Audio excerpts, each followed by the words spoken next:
I'm feeling a lot better today. I took that walk, I guess was that last video a couple days ago. I don't really remember. It's a blur. I took a walk today and it's like 64 degrees. Dry, so like it's really windy and the leaves are like scattering across the road and they make that little sound, that gorgeous little sound. And the trees, even though they're barren, I don't know, there was something really beautiful about it. And I did some exercise yesterday and I feel a lot better. So I want to share this book that I'm reading. It's been a while since I've read a book and was like ravenous over it. House of Darkness, House of Light. This is volume 1. I'm almost done. I started a number of days ago and I have 3 children, so I don't really have time to read, but somehow I managed to just plow through this book. Holy shit, it was so good. And I cannot, there's a dog shitting on the sidewalk. Oh, it's so funny. I cannot wait to read volume 2 and 3. I need to stop looking. He's like this little papillon. Why is that funny? It's not that funny. Okay. There were some comments on that video, Maxter Chief, and then the other one, there's only 2 comments on there. And they were such sweet, wise, loving comments. You guys, that really helps. It was a way, just like spreading love, using this medium to spread love instead of the opposite. So thank you so much for those comments. Those really meant a lot. I'm so sorry I can't remember the name of the other comment. But if you go back, there's only 2 right now. And they're just lovely comments. It is hard sometimes because it is, when we talk about innocent children being harmed, especially once you become a parent, because you really witness that innocence firsthand. And it's so hard to take that this world can be so cruel sometimes. But we got to be the conduits for that love. I'm very happy that that sadness is lifted. So anyway, I want to talk about this book. And actually the title, so House of Dark, it kind of applies. Like, okay, so Andrea Perron, she and her family experienced everything that, I don't want to give too much away because you guys, I highly recommend it. She's such a good writer. Her writing is so poetic, and the way she tells the story just keeps, plus the story alone is just insane. What this family went through with this house is nuts. And I do believe it because I have lived in a couple of houses where there were some very dark energies present. Seeing things that are just not normal, being locked out of the house when no one else is inside the house, all kinds of crazy stuff. But I mean, the stuff that I experienced pales in comparison to the stuff that this family experienced. But I just can't tell you enough.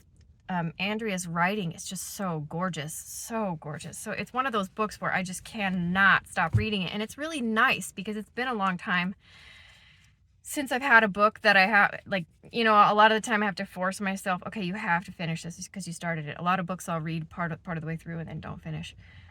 This is not one of those books. And House of Darkness, House of Light. I'm going to try to explain the beauty in this without giving too much of it away. Such a good book. And by the way, the movie The Conjuring that's based off of this, and Andrea Perron has said this in interviews, it's very, very, very loosely based off of what actually happened.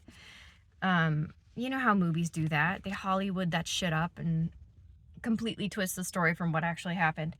But there was like demonic energy in this house that they lived in for 10 years. And this energy did some really terrible things to the people living there. And they got out mostly unscathed. Nobody died. But then also within that darkness, she talks about how it brought them closer to God, or to this divinity, this unity consciousness, because one, they came to the realization that clearly life exists beyond this corporeal experience. But two, experiencing the dark and calling upon divinity to be there for you, and then it happens, strengthens a person's faith in that divinity. And so House of Darkness, House of Light, oh my God, this book is so good. I cannot wait to go through the rest of it. And I was like afraid to read it because sometimes like at night when you get up to go to the bathroom and all the lights are off and you're like, is something gonna reach out and grab me? So I was a little nervous to read it, but actually I don't know, I don't feel afraid. It's such a beautiful story, even though it's filled with so one part of the story. I wonder if I should share it, because is it going to give too much of the story away? Okay, spoiler alert. I'm going to share a anecdote, excerpt, whatever. I'm not going to read it. I'm going to just give you the gist of it. There was a friend that one of the sisters, Nancy, made, and her name was Lenora. Oh my God, I cried at this part. So this little girl, very poor, lives on the wrong, literally on the wrong side of the tracks, across from the dump. Getting, you know, like small towns, I lived in one. They have this energy sometimes of extremely critical, extremely judgmental, kind of a tribal pack mentality. If you're not in this part of the community, then you're not worthy, kind of a thing. And so this poor little girl and her family, this little girl was horribly teased and bullied. And this Nancy, one of the sisters of Andrea, fiercely befriended this girl and looked out for her and stood up for her. And just the way Andrea writes about their interactions with this sweet little girl.